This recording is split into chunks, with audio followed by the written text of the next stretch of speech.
నమస్తే అండి.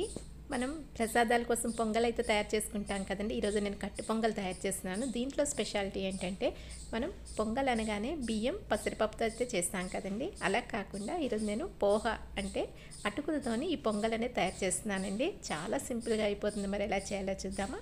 దీనికోసమైతే అటుకులు, కొంచెం పెసరపప్పు ముందే కడిగి పెట్టుకున్నానండి. ఈ అటుకులు నానబెట్టే పని లేకుండా ఒక్కసారి కడిగేసి తీసేస్తామండి. ఎందుకంటే డస్ట్ బాగుంటుంది కదా, అందుకని ఒకసారి అయితే కడిగేసి తీసుకొని పక్కన పెట్టేసుకుంటే పొడి పొడిగా అయిపోతుంది అన్నట్టు. ఇప్పుడు ఒక ప్యాన్ తీసుకొని దాంట్లోకి నెయ్యి అయితే వేసుకున్నానండి, అది మిస్ అయింది. ఈ నెయ్యి కొంచెం వేడెక్కగానే పచ్చిమిరపకాయలు సన్నంగా కట్ చేసినవి, మిరియాలు, జీడిపప్పు, అల్లం ఉంటుంది కదండి, దాన్ని తురిమి అది కూడా వేసుకొని చక్కగా వేయించుకోవాలండి. దోరగా వేగాలి. దీంట్లో వేగిన తర్వాత వీటినన్నిటిని కూడా మనం పక్కకు తీసేసుకుంటాం. అంటే ఒకే పాటలో చేస్తున్నాం కదంటే, ఒకే గిన్నెలో చేస్తున్నాం కదా, అందుకని పక్కకు తీసేసుకొని ఇందులోకి కడిగిన పెసరపప్పు ఉంది కదండి, అది ఇందులో వేసుకొని ఇది కూడా మనకి బాగా వేగాలండి.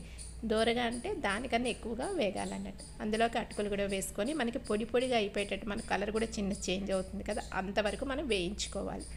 ఇలా వేయించడం వల్ల మనకి అటుకుల స్మెల్ అది రాకుండా బాగా వస్తుందండి. టేస్ట్ కూడా చాలా బాగా పెరుగుతుందండి.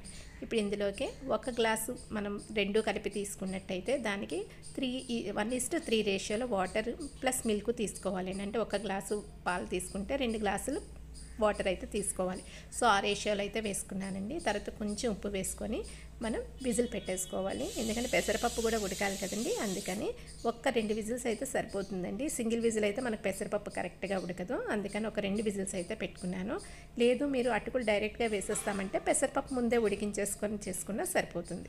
చక్కగా అయిపోయింది కదండి. ఇప్పుడు ఓపెన్ చేసుకొని ఒక్కసారి కలిపేసుకొని ఇందులోకి కొంచెం నెయ్యి వేసుకోవాలండి. నెయ్యితో పాటుగా మనము ఇది కొంచెం బాగా థిక్గా ఉందనుకోండి, వాటర్ యాడ్ చేసుకొని కలుపుకోవాలి. వాటర్ యాడ్ చేసిన తర్వాత ఒక్క నిమిషం స్టవ్ మీద పెట్టుకోవాలండి. తర్వాత మనం ముందు వేయించి పెట్టుకునే ఈ పోపు అంతా కూడా ఇందులో వేసేసుకుంటే మన అటుకుల పొంగల్ అనేది రెడీ అయిపోతుందండి. ఇది నేను వెరైటీగా చేసుకుందామని చెప్పేసి ఇది ఈరోజు నైవేద్యం కింద చేశాను. నచ్చిందా అండి వీడియో? నచ్చితే లైక్ చేయడం మాత్రం మర్చిపోకండి. Thank you for watching.